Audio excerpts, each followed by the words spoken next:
I wasn't even planning on making a video today, and then I did make a video, and then the audio was off. My mic was off. So we're going to rerun it. We made sure that the mic is on this time because breaking news reported by Shams Charania. Blockbuster trade. The Boston Celtics have agreed to trade Jaylen Brown to the Philadelphia 76ers in return for Paul George, 2 first-round picks, and 2 second-round picks, sources tell ESPN. When I tell you that this trade happened literally 10 minutes after me turning on my camera, turning on my PC, I mean. And this news broke. I filmed the whole video. It was like 10 minutes long, and my mic was off. So we're going to go ahead and redo it and try to remember some of the stuff that I said. And cover this trade. From what we know, of course, we don't know much about this trade. Breaking news, it just happened. But I'm going to give my opinions on it anyways.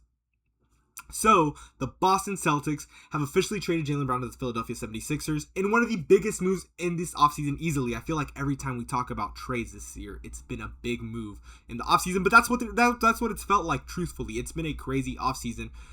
You know, honestly, arguably one of the best offseasons so far, but I'm getting off topic now. However, Boston is getting Paul George, 2 first-round picks like we previously said, and 2 second-round picks in return. And what's even crazier is that this comes just days after the Celtics reportedly tried to use Brown in a package for Giannis before Milwaukee sent Giannis over to Miami. So this tells you that Boston was ready for a major change no matter what. Like they were done. They just needed a change in the franchise.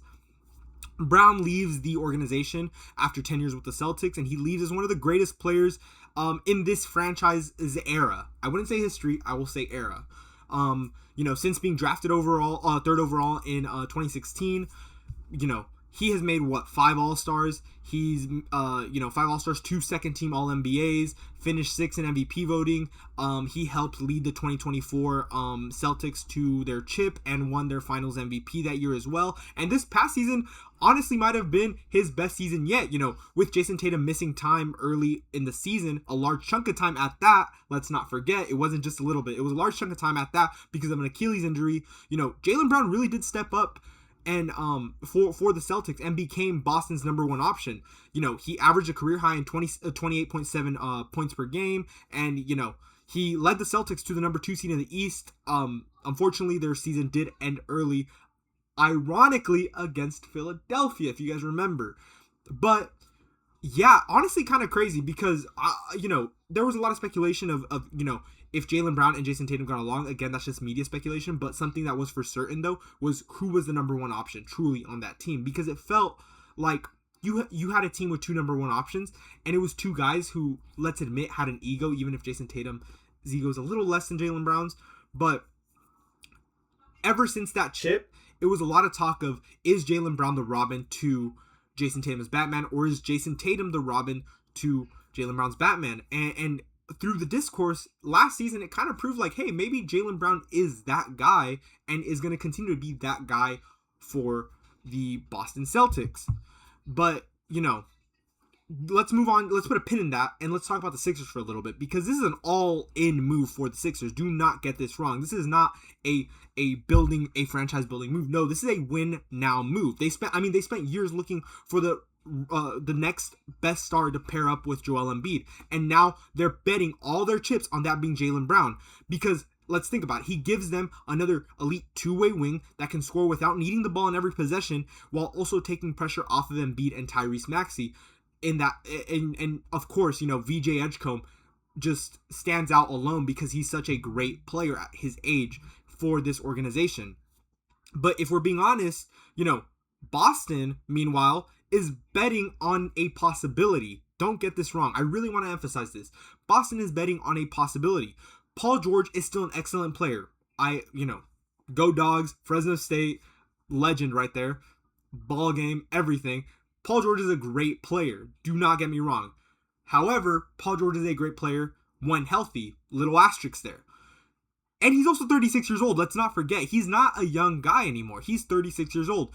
And there's an obvious risk when you take an injury-prone 36-year-old veteran. That's why those 2 first-round picks are so important. Because if George plays well, then, Boston stays competitive and they get what they wanted out of him. But if he doesn't, they still picked up valuable assets to retool their roster in the future. And in terms of the conference, this changes everything for the Eastern Conference. Almost overnight, the entire conference gets flipped upside down and on its stomach. Philadelphia is clearly chasing a championship right now. They're not here for a win later. They're putting all their chips in to win now. While Boston, I think, is just trying to stay competitive after missing out on that Giannis trade. I really do think that missing out on picking up Giannis, I think they were convinced that Giannis was going to want to go to Boston and, get a ring there, almost a guaranteed ring there. But I think ever since then, I think they've kind of gone into not a rebuild, but a mini rebuild. Like they know that they're missing that last piece to get them there. So now they're trying to find it. And if they can't find it now, they at least want to stay competitive to get it in the future. Whether that be, maybe with another big trade using those assets that they picked up, or maybe drafting someone with those two picks that they got. We still don't know what year it is. That's what year these picks are. For all we know, they could be scouting some 6th and 7th grade. That was not on purpose. They could be scouting some 6th and 7th graders, down at middle schools who look like they're going to be first overall prospects in a couple of years from now. Who knows? But honestly, this is just a massive gamble for both teams, and we probably won't know who won this trade until a couple years down the line. This is definitely one of those trades where you look down the road and you're like, wow, this team is definitely the one that won this trade. But as of now, it looks like an even trade. I would definitely lean more to the 76ers, given that they have a decently young roster with Tyrese Maxey and VJ Edgecombe already looking very promising. They could win now, and they very much have the talent to win later on as well. And for Boston, maybe this is just a little bit of bias. I'm not the biggest fan of Boston, and I don't like the Celtics, so I'm being honest. Not the biggest fan is an understatement. I really dislike the Celtics. But this isn't a terrible move for them. I mean, I wish it would have been Jason Tatum. I knew it was never going to be Jason Tatum, though, if we're being honest. But I do like the fact that they were able to get picks out of it. And a good amount, too. It was 4 picks. 2 first overall, 2 second overall. Which comes with great value.